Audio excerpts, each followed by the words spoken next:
Are you serious? Are you serious, folks? We have some breaking news coming out of Moscow.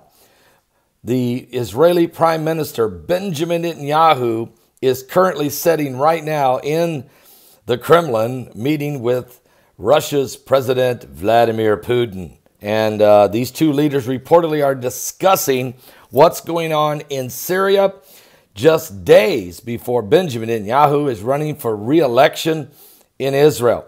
The Israeli Prime Minister, Benjamin Netanyahu, was in Moscow, and they had a 3-hour meeting. He was talking with Russian President Vladimir Putin. 5 days from now, the parliamentary elections are due to begin in Israel, April 9th. Now, the vote is largely seen as a referendum on Netanyahu, who has campaigned on his foreign policy prowess and relations with world leaders. The trip to Moscow, made at Netanyahu's request, came a week after a visit to Washington, where he met with U.S. President Donald Trump at the White House. The Israeli Prime Minister, who is facing a very tough election challenge from a very popular former military chief, is reeling from the series of corruption allegations, has repeatedly sought to focus attention on his foreign policy record and his ties with President Trump. Of course, Benny Gantz, the very popular general, is trying to take the power from Netanyahu and to become the next prime minister of Israel. Now, Netanyahu also just hosted Brazilian President Jair Bolsonaro in Jerusalem. Bolsonaro also endorsed the Israeli sovereignty of the Golan Heights, and Bolsonaro was the first ever world leader to go to the Western Wall simultaneously praying with an Israeli prime minister at the wall. No other world leader has ever done that at the exact same time.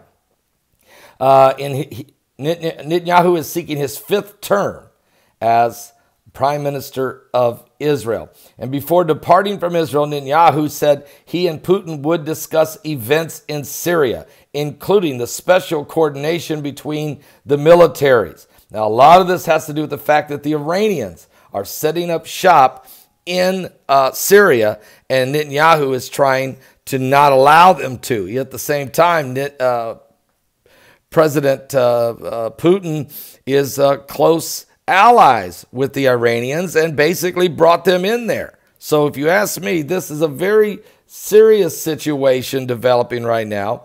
There's no doubt about that.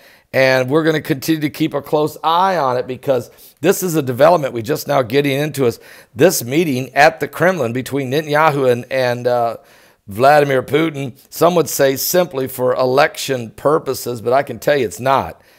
Netanyahu is dealing with an aggressive Iranian regime of Revolutionary Guard that is trying to set up, outposts all over Syria, threatening the border of Israel. Now, the Kremlin has said earlier this week that these two would compare notes during a brief meeting, the two leaders' third in recent months.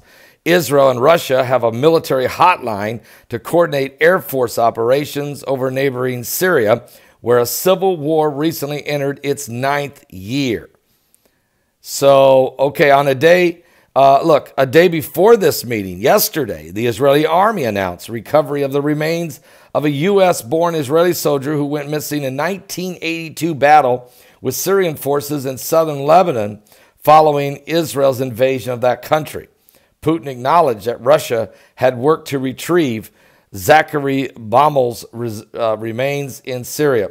He was 21 when he fought in Israel's invasion of Lebanon and declared missing in action, along with 2 other soldiers in the battle there in southern Lebanon 37 years ago. But they did find his remains, and those. So we're glad to hear that for his family's sake, okay? So, look, we're going to continue to keep a close eye on what's going on. Guys, Trump is getting ready to bring forth the Middle East peace deal, and you know this is partly why Netanyahu is there with Putin in Russia. There's a lot going on. I'll be back with more current world events and how they relate to biblical prophecy. It's going to be a powerful broadcast today live at 12 noon Eastern. You don't want to miss it. I got a ton of great information coming in from all over the world as there is absolutely pressure building. The beast kingdoms and all the events. Venezuela, oh no, is it getting ugly? Russia, United States starting to stare each other down while thousands of people are fleeing and millions are sitting in the dark without water. I'll be back with more. Pray and give your life to Jesus Christ, because this is exactly what Jesus said they would be saying in the last days. Wars and rumors of wars. Men's hearts failing them for fear. Things coming upon the earth. I'll be back with more.